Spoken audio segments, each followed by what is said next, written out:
வில்வ இலை வைத்த காகம் சிவன் தூதனான கதைய தெரியுமா?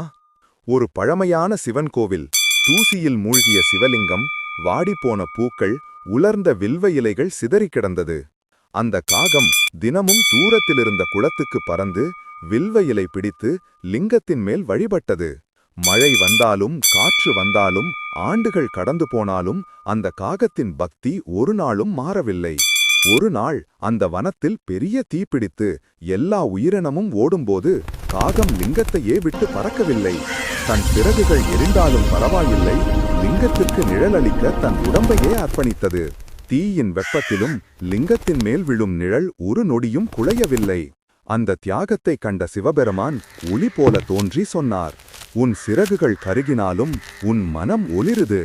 இனிமே நீ சாதாரண பறவை இல்ல, என் தூதனாகி உலகுக்கு புண்ணியத்தை நினைவூட்டும் தெய்வீக பறவையாக பிறப்பாய்.